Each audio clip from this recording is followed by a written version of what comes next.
വിശുദ്ധ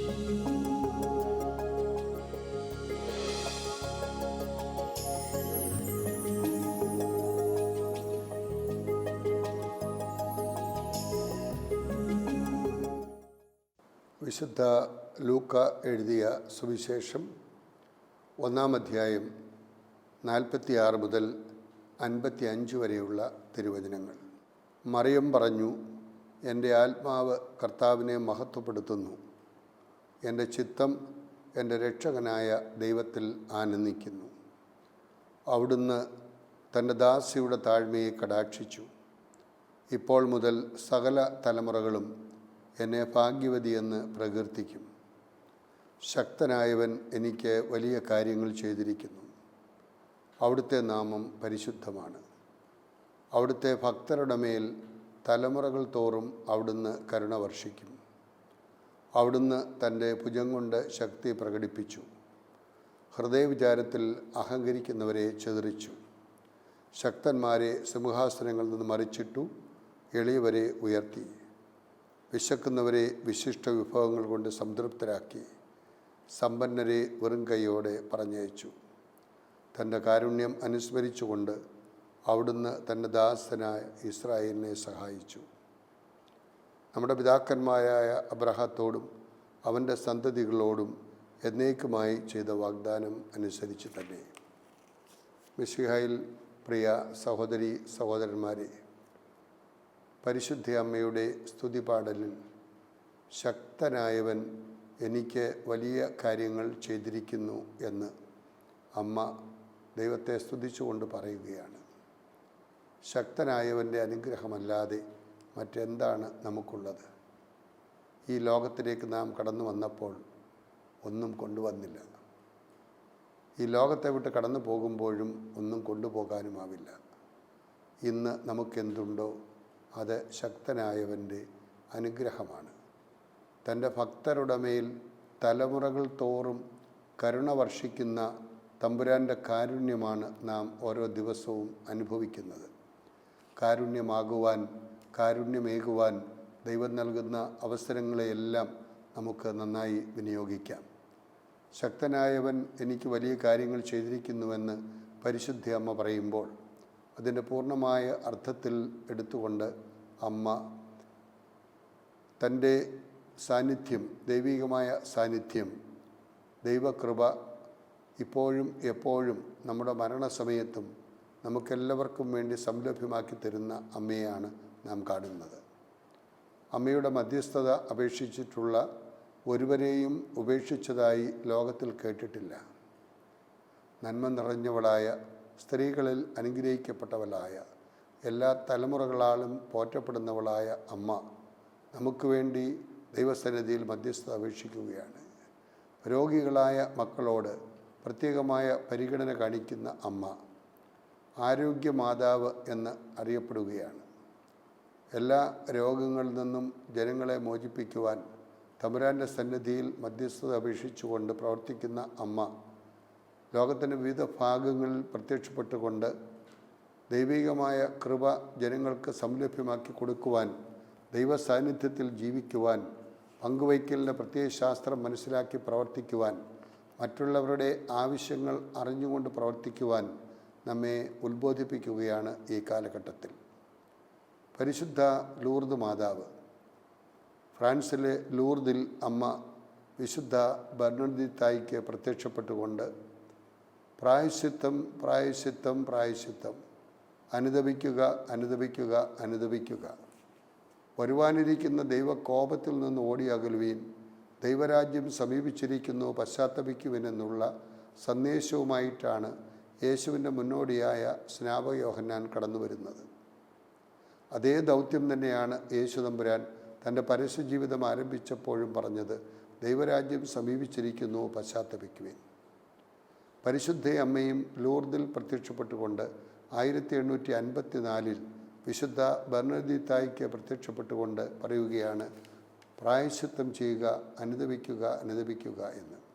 പ്രാർത്ഥിക്കുക, ദിവസവും പ്രാർത്ഥിക്കുക, പാപപരിഹാരം അനുഷ്ഠിച്ചുകൊണ്ട് ജീവിക്കുക, ജപമാല ചൊല്ലി പ്രാർത്ഥിക്കുക എന്നൊക്കെ അമ്മ പറയുമ്പോൾ എന്താണ് അതിൽ നിന്ന് മനസ്സിലാക്കുന്നത്?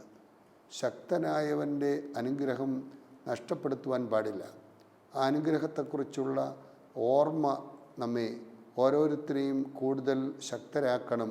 നമ്മുടെ ബലഹീനതയിൽ ബലവാൻ്റെ സാന്നിധ്യം അനുഭവിക്കുവാൻ കഴിയണം എന്നുള്ള ഒരു വലിയ സന്ദേശമാണ് അമ്മ നൽകുന്നത്. 1856 ഫെബ്രുവരി മാസം 11 പരിശുദ്ധ അമ്മ ലൂർദിൽ വിശുദ്ധ ബർണഡിത്തായ്ക്കും തന്നോടൊപ്പം വിറക് പറക്കുവാൻ പോയ 2 കൂട്ടുകാരികൾ, ഒന്ന് തൻ്റെ തന്നെ അനുജത്തി ടാനിത്തും മറ്റൊരു കൂട്ടുകാരിയും, ഒരു 3 പേര് വിറക് പറക്കുവാൻ പോവുകയാണ്. അവരൊന്നും വിദ്യാഭ്യാസമുള്ള കുട്ടികളല്ല. ഒരു ഗ്രാമീണ അന്തരീക്ഷത്തിൽ പഠിക്കുവാനൊന്നും സൗകര്യമില്ലാത്ത ഒരു കാലഘട്ടത്തിൽ അവർ അധ്വാനിച്ച് ഉപജീവനം നടത്തിയ ആളുകളാണ്. വിറക് പറക്കിക്കൊണ്ടുവന്ന് അവരുടെ ആവശ്യങ്ങൾക്കും മറ്റുള്ളവർക്ക് കൊടുത്തുകൊണ്ട് അങ്ങനെ അതിൽ നിന്ന് ലഭിക്കുന്ന ആ വരുമാനം കൊണ്ട് അവരുടെ കുടുംബം പോറ്റിയിരുന്ന ഒരു പാവപ്പെട്ട കുടുംബത്തിലെ അംഗങ്ങൾ. ഈ 3 പേരും വിറക് പറക്കുവാൻ പോകുമ്പോൾ ബർണഡിത്തായ്ക്ക് ഒരു തടാകം കടന്നു പോകാനുള്ള ആരോഗ്യമില്ല എന്നുള്ളൊരു തോന്നൽ. അവൾ ആ തടാകത്തിൻ്റെ കരയിൽ നിൽക്കുകയാണ്. മറ്റ് 2 പേരും വിറക് പറക്കുവാൻ പോയി. 1854 ഈ ഒരു വലിയ സംഭവം നടക്കുമ്പോൾ മസബയിൽ എന്ന വനത്തിൻ്റെ അടുത്ത് അവിടെയാണ് അവർ വിറക് പറക്കുവാൻ പോകുന്നത്. ആ തടാകത്തിൻ്റെ കരയിൽ നിൽക്കുന്ന വിശുദ്ധ ബർണഡിത്തായ്ക്ക് പരിശുദ്ധ അമ്മ പ്രത്യക്ഷപ്പെടുന്നതായിട്ട് നാം കാണുകയാണ്. ആ പ്രത്യക്ഷപ്പെടലിൽ അമ്മ ഒരു വെള്ള വസ്ത്രം ധരിച്ചുകൊണ്ട് നിൽക്കുന്നതായിട്ടാണ് കാണുന്നത്. അരയിൽ ഒരു നീല ഇടക്കെട്ട് കച്ച കെട്ടിയിരിക്കുന്നു, തല മൂടിയിരിക്കുന്നു. അങ്ങനെയുള്ള ഒരു വസ്ത്രത്തോടു കൂടി തിളങ്ങുന്ന ഒരു വ്യക്തിത്വമായിട്ട് നല്ല പ്രകാശമായി കാണപ്പെടുകയാണ്. കയ്യിൽ ഒരു പ്രാർത്ഥന ഉരുവിട്ടുകൊണ്ടുള്ള ഒരു ജപമാലയും അമ്മയുടെ കൈകളിലുണ്ട്. അങ്ങനെ ഒരു വലിയ പ്രകാശത്തിൻ്റെ അനുഭവത്തിൽ ആ ദീപ്തിയിൽ ഇങ്ങനെ നിൽക്കുന്ന പശ്ചാത്തലത്തിൽ പരിശുദ്ധ അമ്മ പുഞ്ചിരി തൂകിക്കൊണ്ടാണ് വിശുദ്ധ ബർണഡിത്തായെ കാണുന്നത്. ആ ഒരു വലിയ ദർശനം വിശുദ്ധ ബർണഡിത്തായ്ക്ക് പറഞ്ഞറിയിക്കുവാനാവുന്ന വിധത്തിലല്ല, അതിനപ്പുറമായിട്ടുള്ള വലിയ ഒരു സന്ദേശമായി കാണപ്പെടുകയാണ്. 18 പ്രാവശ്യം പല അവസരങ്ങളിലായി ഇങ്ങനെ വിറക് പറക്കാൻ പോകുന്ന സാഹചര്യത്തിൽ ഈ പെൺകുട്ടിക്ക് അമ്മയുടെ ദർശനം ലഭിക്കുന്നതായിട്ട് കാണുന്നു. 3ാമത്തെ പ്രാവശ്യം ദർശനം കൊടുത്തപ്പോൾ അവളോട് പറയുകയാണ്, ഈ ലോകത്തിൽ നിന്നെ ഞാൻ മഹത്വപ്പെടുത്തും എന്ന്, ഈ ലോകത്തിൽ നിനക്ക് വലിയ അനുഗ്രഹം നൽകുമെന്ന്. അങ്ങനെ 1854 ഡിസംബർ മാസം 8-ാം തീയതി 9-ാം പിയൂസ് മാർപ്പാപ്പ അപ്പോസ്തോലിക പ്രഖ്യാപനം നടത്തി ഈ സംഭവം അംഗീകരിക്കുകയാണ്. പരിശുദ്ധ ദൈവമാതാവിൻ്റെ തീർത്ഥാടന കേന്ദ്രങ്ങൾ നിരവധിയാണ്. അതിൽ ഏറ്റവും ശ്രദ്ധേയമായിട്ടുള്ള ഒന്നാണ് ഈ ലൂർദിലെ ഈ മാതാവിൻ്റെ ദർശനം കൊടുത്ത ആ സ്ഥലം. അവിടെ അമ്മ ദർശനം കൊടുത്തുകൊണ്ട് പ്രായശ്ചിത്തം ചെയ്യുക, പ്രായശ്ചിത്തം ചെയ്യുക, പ്രായശ്ചിത്തം ചെയ്യുക, പാപങ്ങൾക്കായിട്ട് പരിഹാരം ചെയ്യുക എന്നൊക്കെ പറയുമ്പോൾ പാപബോധവും പശ്ചാത്താപവും നഷ്ടപ്പെട്ട ഒരു സമൂഹം മനുഷ്യ സമൂഹത്തിന് ആപത്താണ്, ഒരു സംശയവുമില്ല. Sense of sin is gradually fading from the people. ഇന്ന് പാപബോധം മനുഷ്യൻ നഷ്ടപ്പെട്ടുകൊണ്ടിരിക്കുകയാണ്. എനിക്കിഷ്ടമുള്ളതുപോലെ ജീവിക്കുന്നു. ആര് ചോദിക്കാനാണ്, ആര് പറയാനാണ്, മിണ്ടിപ്പോകരുത് എന്നുള്ള സ്വരം നമ്മുടെ കുടുംബങ്ങളിൽ കൂട്ടായ്മകളിലൊക്കെ മുഴങ്ങി കേൾക്കുന്ന ഒരു പശ്ചാത്തലത്തിൽ തങ്ങൾ ചെയ്യുന്ന തെറ്റ് തെറ്റാണെന്നുള്ള ബോധ്യം നഷ്ടപ്പെടുകയാണ്. ദൈവത്തിന് എതിരായി, മാതാപിതാക്കൾക്കെതിരായി, സഹോദരങ്ങൾക്കെതിരായി, മക്കൾക്കെതിരായി, മറ്റുള്ളവർക്കെതിരായി വിചാരത്താൽ, വാക്കാൽ, പ്രവൃത്തിയാൽ വരുന്ന തെറ്റുകളല്ല എന്നുള്ള ഒരു ചിന്തയിൽ പോവുകയാണ്. വളരെ അപകടകരമായ ഒന്നാണത്. മനസാക്ഷി മരവിച്ചുകൊണ്ട് പോകുന്നു. മനസാക്ഷി കഠിനമാക്കരുത് എന്ന് പ്രവാചകൻ നമ്മെ ഓർമ്മിപ്പിക്കുന്നുണ്ടല്ലോ. കല്ലുകൊണ്ടുള്ള ഹൃദയത്തെ എന്നിൽ നിന്നെടുത്ത് കനിവുള്ള മാംസളമായ ഒരു ഹൃദയത്തെ തരണമേ എന്ന് പ്രവാചകൻ പ്രാർത്ഥിക്കുകയുണ്ടായി. എന്തുകൊണ്ടാണ് നമ്മുടെ ഹൃദയം കല്ലുകൊണ്ടുള്ള ഹൃദയമാകുന്നത്? തെറ്റുകൾ ആവർത്തിച്ചാവർത്തിച്ച് ചെയ്ത് മനസാക്ഷി മരവിച്ച് മുരടിച്ച് ജീവിക്കുന്ന ഒരു സാഹചര്യം, അവരവരുടേതായ സ്വാർത്ഥതയ്ക്ക് മുൻതൂക്കം കൊടുത്തുകൊണ്ട് ജീവിക്കുന്ന ഒരു പശ്ചാത്തലം, അവിടെയാണ് പരിശുദ്ധ അമ്മ ലോകത്തോടായിട്ട് എടുത്തു പറയുന്നത് പ്രായശ്ചിത്തം ചെയ്യുക, പരിഹാരം അനുഷ്ഠിക്കുക എന്ന്. അതിനെന്താണ്? പ്രാർത്ഥിക്കുക, ജപമാല ചൊല്ലി പ്രാർത്ഥിക്കുക. പരിശുദ്ധ അമ്മയോടുള്ള പ്രത്യേകമായ ഭക്തി നാം അത് മനസ്സിലാക്കുമ്പോൾ എന്താണ് ജപമാല ഭക്തി? രക്ഷകനായ യേശുക്രിസ്തുവിൻ്റെ രക്ഷാകരമായ സംഭവങ്ങളെ, അവിടുത്തെ ഈ ലോകത്തിലേക്കുള്ള കടന്നുവരവിൻ്റെ ഒരുക്കത്തിൻ്റെ ആ കാലഘട്ടം, മംഗളവാർത്ത അറിയിക്കുന്ന ആ കാലഘട്ടം മുതൽ ഉള്ള സംഭവങ്ങളെ ഓരോന്നുമാണ് നമ്മൾ സന്തോഷത്തിൻ്റെ രഹസ്യങ്ങളിലൂടെ കാണുന്നത്. അപ്പോൾ സന്തോഷാനുഭവങ്ങൾ മംഗളവാർത്ത അറിയിക്കുന്നു, എലിസബത്തിനെ സന്ദർശിക്കുവാനായിട്ട് പോകുന്നു, യേശുക്രിസ്തുവിൻ്റെ ജനനം, അവിടുത്തെ ദേവാലയത്തിൽ കാഴ്ചവെക്കുന്ന സംഭവം, ഇങ്ങനെയുള്ള സംഭവങ്ങളിലൂടെയൊക്കെ കടന്നു പോകുമ്പോൾ ഒരു രക്ഷകൻ്റെ വരവിനെക്കുറിച്ചുള്ള ഒരുക്കവും ആ വരവിന് ശേഷമുള്ള ആ കാലഘട്ടവുമൊക്കെ നമ്മെ ഓർമ്മിപ്പിക്കുകയാണ്. പ്രകാശത്തിൻ്റെ രഹസ്യത്തിലേക്ക് വരുമ്പോൾ അവങ്കിലേക്ക് നോക്കിയവർ പ്രകാശിതരായി, അവൻ്റെ മുഖം ദർശിച്ചവർ ലജ്ജിച്ചില്ല. തമ്പുരാനിലേക്ക് ദൃഷ്ടി ഉയർത്തിക്കൊണ്ട് നോക്കുമ്പോൾ ഒരു വലിയ പ്രകാശം നാം കാണുകയാണ്. യോർദാൻ നദിയിലെ സ്നാനത്തിൻ്റെ അവസരത്തിൽ കാനായിലെ കുടുംബത്തിലെ കുറവ് മനസ്സിലാക്കി അത്ഭുതം പ്രവർത്തിച്ചുകൊണ്ട് ആ കുടുംബത്തെ അപമാനത്തിൽ നിന്ന് അഭിമാനത്തിലേക്ക് നയിച്ച സാഹചര്യത്തിൽ അനുതാപത്തിൻ്റെ സന്ദേശവുമായി ജനമധ്യത്തിലേക്ക് കടന്നു വരുമ്പോൾ വിശുദ്ധ കുർബാന സ്ഥാപിക്കുന്ന ആ പശ്ചാത്തലത്തിൽ താബോർ മലയിൽ മറുരൂപപ്പെടുന്ന അവസരങ്ങളിലൊക്കെ വലിയ പ്രകാശം കാണുകയാണ്. അതാണ് പ്രകാശത്തിൻ്റെ രഹസ്യം.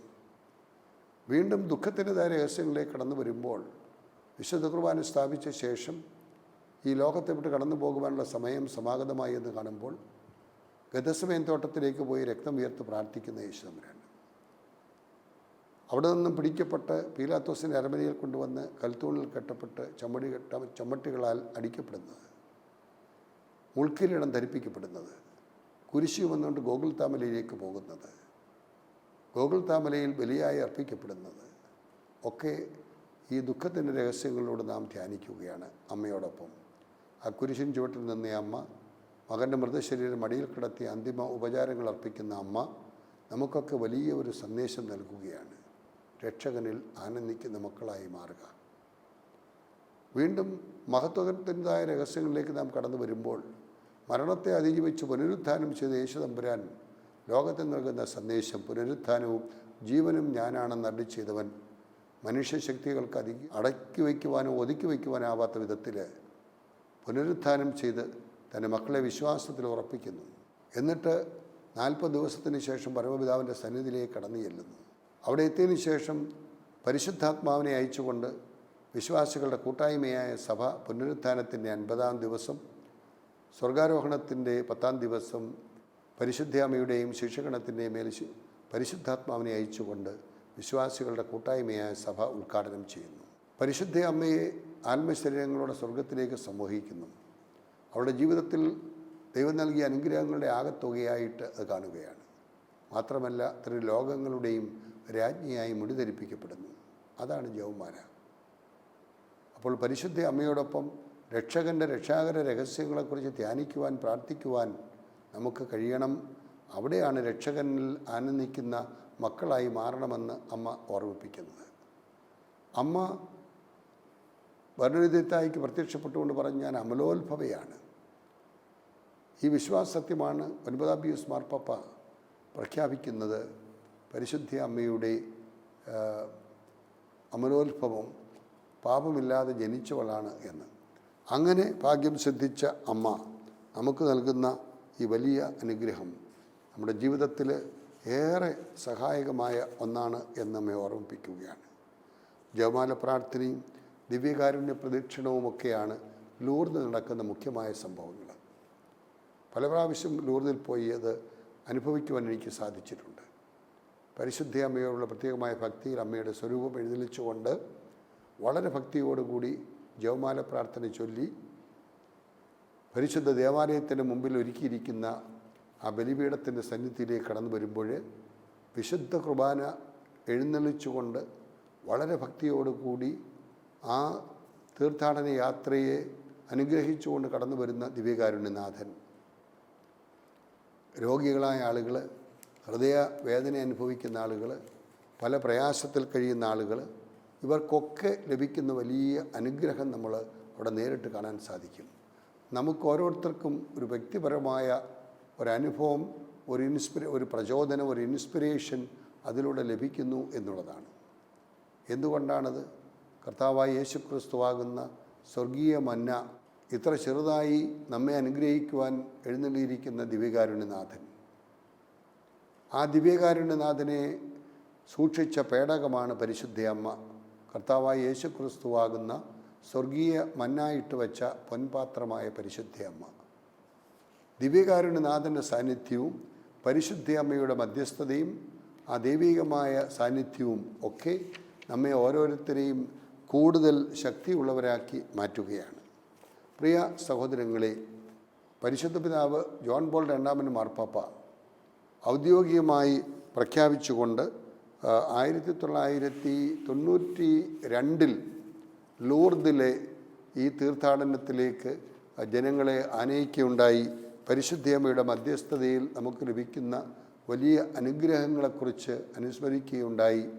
രോഗികളെ ഓരോരുത്തരെയും തമ്പുരാന് സമർപ്പിച്ചുകൊണ്ട്, പരിശുദ്ധയമ്മയുടെ മധ്യസ്ഥതയിൽ സമർപ്പിച്ചുകൊണ്ട് യേശുക്രിസ്തുവിൻ്റെ സൗഖ്യദായകമായ അനുഭവം തൻ്റെ മക്കൾക്ക് സംലഭ്യമാക്കി കൊടുക്കുവാൻ നടത്തിയ ആ പരിശ്രമങ്ങളെ അനുസ്മരിച്ചുകൊണ്ട് പരിശുദ്ധ പിതാവ് ജോൺ പോൾ രണ്ടാമൻ 1992 ലൂർദിനെ പ്രത്യേകമായ ഒരു തീർത്ഥാടന ദേവാലയമായി സൗഖ്യദായകമായ അനുഭവം ജനങ്ങൾക്ക് പ്രദാനം ചെയ്യുന്ന ഒരു കേന്ദ്രമായി പ്രഖ്യാപിക്കുകയും ആ തീർത്ഥാടന കേന്ദ്രത്തിലേക്ക് 1993 ജോൺ പോൾ രണ്ടാമൻ മാർപ്പാപ്പ തന്നെ എഴുന്നള്ളിക്കൊണ്ട് ഇതിൻ്റെ ഔദ്യോഗികമായ ഉദ്ഘാടനം, അതായത് രോഗികൾക്ക് വേണ്ടി പ്രാർത്ഥിക്കുന്ന ഒരു വലിയ അനുഭവത്തിലേക്ക് ആളുകളെ ആനയിക്കുവാൻ ആ ദിവസം മാറ്റിവെക്കുകയും ചെയ്തു.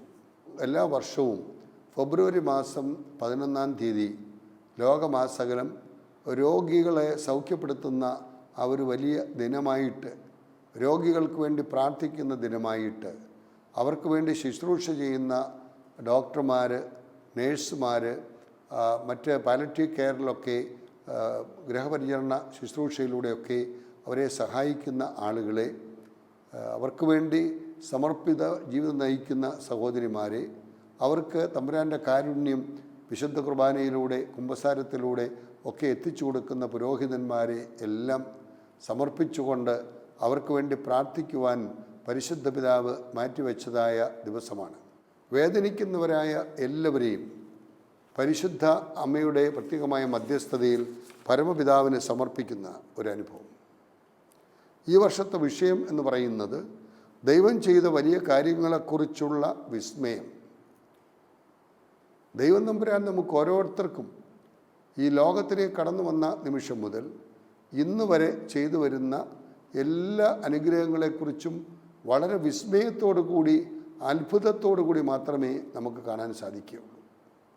പിടക്കോഴി തൻ്റെ കുഞ്ഞുങ്ങളെ ചിറകിൻ കീഴിൽ സംരക്ഷിച്ചതുപോലെ ഞാനും നിങ്ങളെ സംരക്ഷിച്ചു എന്ന് തമ്പുരാൻ പറയുമ്പോൾ എത്ര വലിയ സംരക്ഷണയാണ് ദൈവം തമ്പുരാൻ നമുക്ക് ഓരോരുത്തർക്കും നൽകുന്നത്.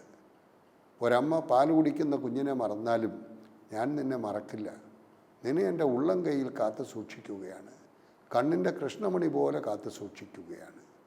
ഇത്ര വലിയ പരിപാലന ദൈവം നൽകുമ്പോൾ ലൂക്കോസിന്റെ സുവിശേഷം 1-49 നാം വായിക്കുന്ന പോലെ സർവശക്തൻ എനിക്കായി വലിയ കാര്യങ്ങൾ ചെയ്തിരിക്കുന്നു എന്ന അമ്മ പറഞ്ഞത് ഈ വർഷത്തെ ചിന്താവിഷയമായിട്ട് എടുത്തിരിക്കുകയാണ്. ആഗോള സഭ മുഴുവനിലും ലൂർദിൽ വിശേഷവിധവും ഈ ദിവസം ആചരിക്കുമ്പോൾ നമുക്കും ആഗോള വ്യാപകമായി എല്ലാ രോഗികളെയും പരിശുദ്ധ അമ്മയുടെ പ്രത്യേകമായ മധ്യസ്ഥതയിൽ സമർപ്പിക്കാം. വേദനിക്കുന്നവരായ എല്ലാവരെയും, വിശിഷ്യ രോഗികളുടെ പ്രത്യേക ആവശ്യങ്ങളെക്കുറിച്ച് ചിന്തിക്കാനുള്ള പ്രത്യേകമായ ഒരു അവസരമായി നാം കാണണം. പ്രിയ സഹോദരങ്ങളെ, രോഗാവസ്ഥ എന്ന് പറയുന്നത് ആരോഗ്യമില്ലാത്ത ഒരവസ്ഥയാണ്. അത് ശാരീരികമായിട്ട് വിവിധ രോഗങ്ങൾ, മാനസിക രോഗങ്ങൾ, തളർന്നു പോകുന്നതായ സാഹചര്യങ്ങൾ, ഇങ്ങനെയുള്ള അവസ്ഥയിൽ കഴിയുന്ന ഓരോ രോഗികളെയും പ്രത്യേകമായി അനുസ്മരിച്ചുകൊണ്ട് അവരെ ദൈവത്തിന് സമർപ്പിക്കുവാൻ നമുക്ക് കഴിയണം. രോഗികളെ കട്ടിലോടുകൂടി എടുത്തുകൊണ്ടുവരുന്ന ശിഷ്യന്മാരെ നാം കാണുന്നുണ്ട്. യേശുവിൻ്റെ സന്നിധിയിലേക്ക് ഇറക്കി കൊണ്ടുവരികയാണ്.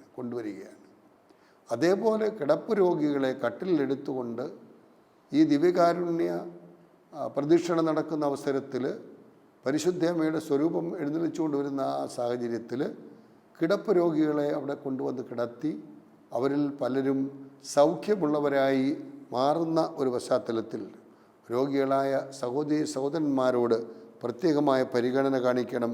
ദരിദ്രർ, രോഗികൾ, വേദനിക്കുന്നവർ, പാർശ്വവൽക്കരിക്കപ്പെട്ടവർ, സമുദായ ഭ്രഷ്ട് കൊടുത്തിരിക്കുന്ന ആളുകൾ, ഇവരെയൊക്കെ പരിഗണിക്കണമെന്ന് തമ്പുരാൻ നമ്മെ ഓർമ്മിപ്പിക്കുകയാണ്.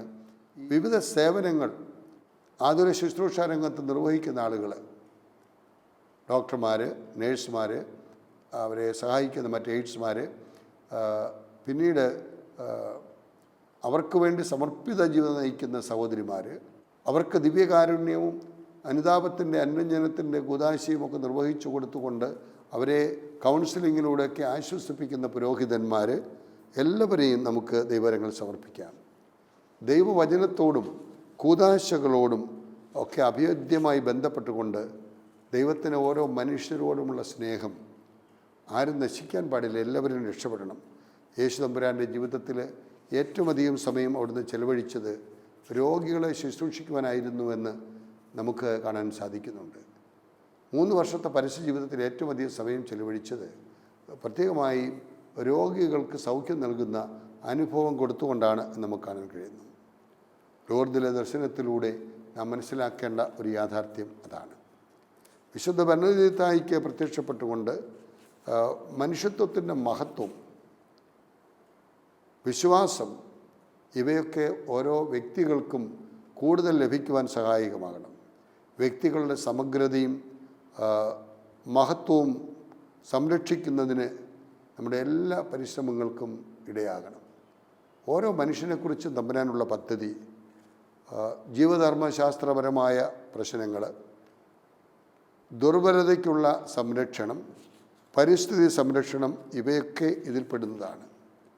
ആശുപത്രികൾ, ആരോഗ്യപാലകർ എന്നിവരുടെ എല്ലാ ആവശ്യങ്ങളും ദൈവസന്നിധിയിൽ നമുക്ക് സമർപ്പിക്കാം.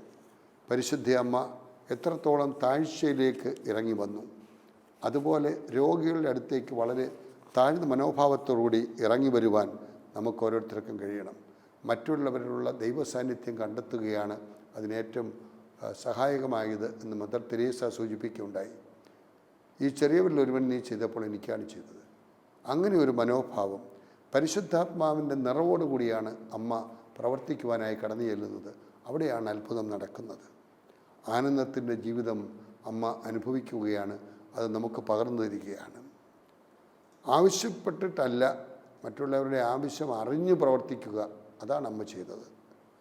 എൻ്റെ കർത്താവിൻ്റെ അമ്മ എൻ്റെ അടുത്ത് വരുവാനുള്ള ഈ ഭാഗ്യം എനിക്ക് എവിടെ നിന്ന് എന്ന് എലിസബത്ത് ചോദിക്കുന്നത് പോലെ രോഗികളായ ആളുകൾ ശുശ്രൂഷ ചെയ്യുവാൻ തമ്പുരാൻ്റെ സാന്നിധ്യമായി നാം കടന്നു ചെല്ലുമ്പോൾ ഈ ശുശ്രൂഷ എനിക്ക് ലഭിക്കാനുള്ള ഭാഗ്യം എന്നെ എവിടെ നിന്ന് എന്നുള്ള ഒരു മനോഭാവം, കർത്താവ് അരുളി ചെയ്ത കാര്യങ്ങളൊക്കെ നിറവേറുമെന്നുള്ള ഒരു വിശ്വാസം, ഒരു ശുഭാപ്തി വിശ്വാസം ജനങ്ങൾക്ക് കൊടുക്കുവാൻ നമുക്ക് കഴിയുമ്പോൾ നിശ്ചയമായും വിശുദ്ധ അമ്മയുടെ പ്രത്യേകമായ മധ്യസ്ഥതയിൽ വിശുദ്ധ ബെർണദീത്തായിക്ക് ലഭിച്ച അനുഗ്രഹം പോലെ ലോകത്തിലുള്ള എല്ലാ രോഗികളെയും അവർക്ക് ശുശ്രൂഷ ചെയ്യുന്നവരെയും തമ്പുരാന് സമർപ്പിക്കാം. അവിടുത്തെ സൗഖ്യദായകമാനുഭവം എല്ലാവർക്കും സംരഭ്യമാക്കി കൊടുക്കുവാൻ അമ്മയുടെ പ്രത്യേകമായ മധ്യസ്ഥത നമുക്ക് കോട്ടയായിരിക്കട്ടെ.